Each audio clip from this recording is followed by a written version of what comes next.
I'm actually very ashamed of myself for enjoying this movie so much.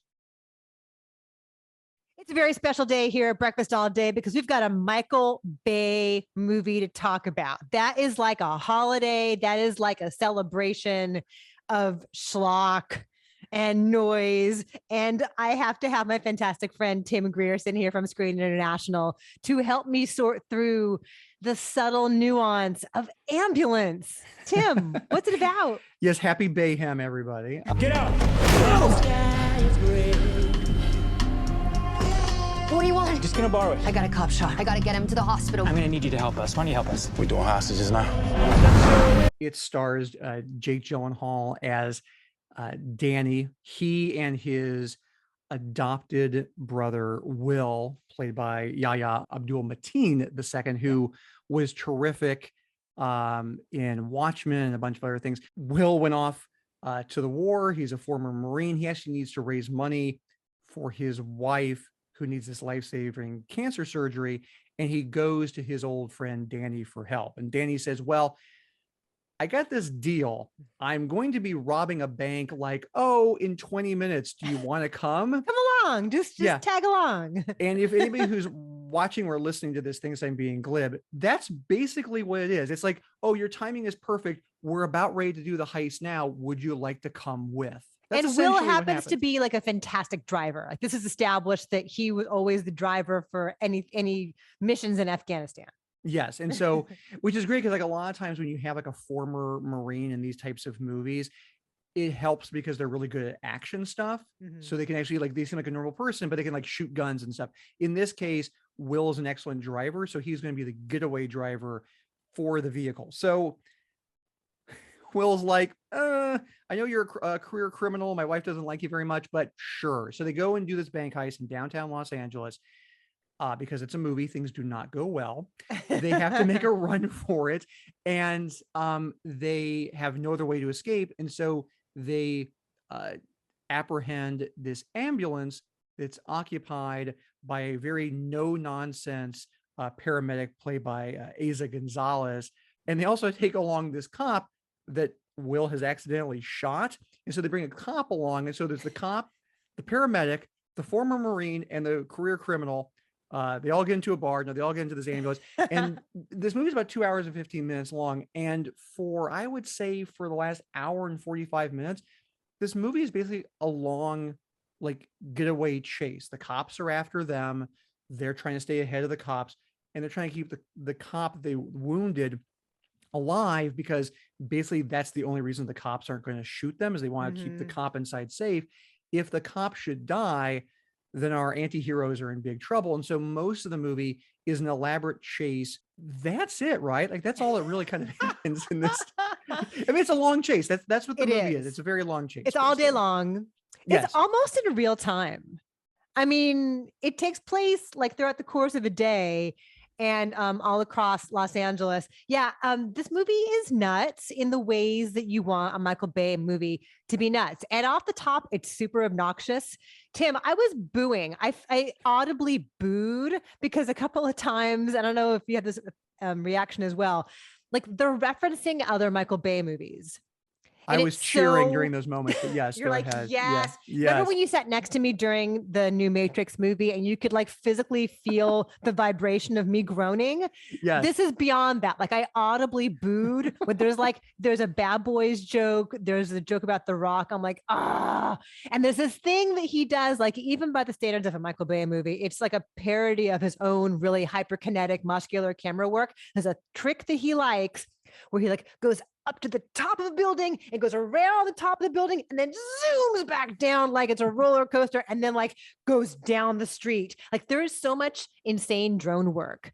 It's like drones gone wild in this movie. And it's dizzying and distracting as shit, even by the standards of a Michael Bay movie. But then once it settles down, quote unquote, settles down. Right. Yeah. And then they're in the ambulance. That was rad. The whole thing of trying to keep the cop alive. There's this one section in the middle that is heart pounding and hilarious and nutty. So insane with what they do, the extremes they go to keep this guy alive. I don't even want to say a single thing more, but it's so timed impeccably, and it knows it's wacky, and yet you're genuinely invested in it. Yeah, when you were describing like all the drone stuff and like that, I'm like, yeah, but what are the negatives about the movie? That you- I mean, this is what you expect, right? This is what you show up for on the biggest screen possible. You want the sound that makes your seat vibrate. Yeah, I meant, and I'm now kicking myself because I meant to grab a terrific line from Robbie Collins' review at the Telegraph, and it was something like, there are moments in the movie where it looks like a camera has been strapped to a monkey that's been strapped to a rocket. And I actually DM'd him to say that is the perfect description of some of the scenes in this movie, and it's partly why the movie is so good. He also likes the movie. I actually think for once a female character in a movie is actually allowed to be a remotely intelligent, and more than a remotely intelligent, but by his standards, remotely intelligent. I don't think the camera like lingers on Gonzalez's body once, which again, an incredibly low bar, but I was actually like, oh, there actually seems to be respect towards this character, and she's an interesting character, and the three of them, their rapport actually I think works pretty well. I would never describe this as like Michael Bay's mature period, but it does. I do think this movie succeeds in ways that his other movies recently have not. Yeah, she's a badass, and we established very early on how incredible she is at her job. She's like renowned within Los Angeles for her life-saving abilities. It very, very briefly lingers on her butt briefly. And she always looks amazing. Like her lip gloss is perfect at all times, despite the fact that, she's been held at gunpoint and she's like being thrown around this ambulance as they're in and out of traffic. And she always looks amazing. I love Jake Gyllenhaal in this because he knows exactly what movie he's in. It is wild-eyed, teeth gnashing. He knows what movie he's in. It's really, really insane. We, I think, contractually obligated to mention that this movie will remind anybody who watches it of Heat. Of course. Supposed to tell big shootouts in downtown LA, of course. Yeah, big bank heist, big shootout. And I actually think the bank heist shootout is really good in this movie. It doesn't compare to Heat because obviously Heat is kind of the groundbreaker as far as that goes. Yeah, we're making it sound like it's a good movie.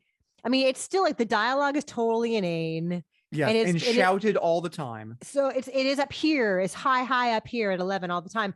It's obnoxious and it's inane, but like I had fun. I'm actually very ashamed of myself for enjoying this movie so much. I saw it before you did, and I felt no shame because I was like, you know what? Put it this way. I mean, yes, I think we are harping on the positives. What are the negatives? It's a Michael Bay movie, and those things are there. Like it is dumb. Its sense of humor is stupid. It's the type of movie where there are several different like cops and like federal agents and stuff, and all of their like macho banter is really, really dumb and really, really sophomoric. And if there's like a female character, she'll make fun of the guy's masculinity and they'll kind of go back and forth and stuff. None of that stuff is very funny. It is 2 hours and 15 minutes. It is long. This is no great shakes, but it's solid enough. It moves along enough. And there's some set pieces in this that are really well done. There's something involving a very large gun, which I thought was actually really, really well executed, much to my surprise. Well, what is your number then? I give it a 6.5. Okay. I'm also saying 6.5. So if you want the big dumb escape, if you have not been back to the movies yet and you want a reason to go and you want to just like eat popcorn and drink soda and not think for 2 hours and 16 minutes, this is your movie.